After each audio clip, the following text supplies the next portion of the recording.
विषय 8वा वेतन आयोग. कर्मचाऱ्यांच्या पगारात मोठी वाढ होणार का? नमस्कार मित्रांनो, आज आपण केंद्रीय सरकारी कर्मचारी आणि पेन्शनधारकांसाठी अत्यंत महत्त्वाच्या विषयावर माहिती जाणून घेणार आहोत. तो विषय म्हणजे 8वा वेतन आयोग आणि त्यामधील संभाव्य पगारवाढ. सध्या देशात 7वा वेतन आयोग लागू आहे. या वेतन आयोगात कर्मचाऱ्यांसाठी फिटमेंट फॅक्टर 2.57 निश्चित करण्यात आला होता. म्हणजेच कर्मचाऱ्यांचा मूलभूत पगार 2.57 पट करून नवीन वेतन निश्चित केले गेले. परंतु गेल्या काही वर्षांत महागाई मोठ्या प्रमाणात वाढली आहे. जीवनमानाचा खर्चही वाढला आहे. त्यामुळे कर्मचारी संघटना आता 8व्या वेतन आयोगात फिटमेंट फॅक्टर वाढवण्याची मागणी करत आहेत. कर्मचारी संघटनांच्या मते 8व्या वेतन आयोगात फिटमेंट फॅक्टर 3.0 ते 3.25 दरम्यान असावा. जर सरकारने 3.0 फिटमेंट फॅक्टर मंजूर केला तर कर्मचाऱ्यांच्या पगारात मोठी वाढ होऊ शकते.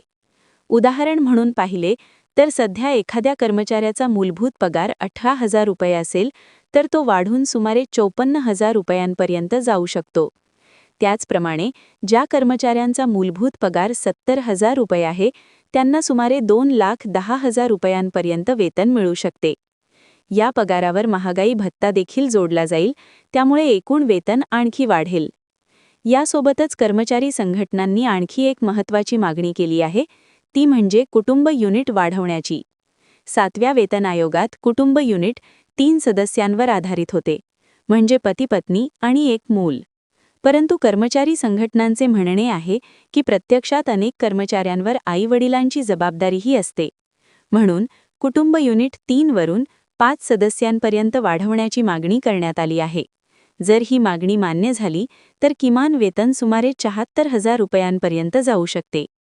आता 8व्या वेतन आयोगाच्या प्रक्रियेबद्दल बोलूया. 8व्या वेतन आयोगाची घोषणा 2025 मध्ये करण्यात आली आहे. नोव्हेंबर 2025 मध्ये समिती स्थापन करण्यात आली आहे. या समितीला सुमारे 18 महिन्यांत आपला अहवाल सरकारला सादर करावा लागणार आहे. यानंतर सरकार त्या अहवालातील शिफारशींचा अभ्यास करून अंमलबजावणीबाबत निर्णय घेईल. प्रत्यक्ष अंमलबजावणी होण्यासाठी आणखी 18 ते 20 महिने लागू शकतात. म्हणजेच कर्मचाऱ्यांच्या पगारात होणारी संभाव्य वाढ लागू होण्यासाठी काही कालावधी लागू शकतो. एकूण पाहता 8वा वेतन आयोग हा केंद्रीय सरकारी कर्मचारी आणि पेन्शनधारकांसाठी अत्यंत महत्त्वाचा ठरणार आहे. जर फिटमेंट फॅक्टर वाढ आणि कुटुंब युनिट वाढ या मागण्या मान्य झाल्या तर कर्मचाऱ्यांच्या आर्थिक परिस्थितीत मोठी सुधारणा होऊ शकते. मित्रांनो, तुम्हाला ही माहिती उपयुक्त वाटली असेल तर व्हिडिओला लाईक करा, शेअर करा आणि अशाच माहितीपूर्ण अपडेटसाठी चॅनलला सबस्क्राईब करा. धन्यवाद.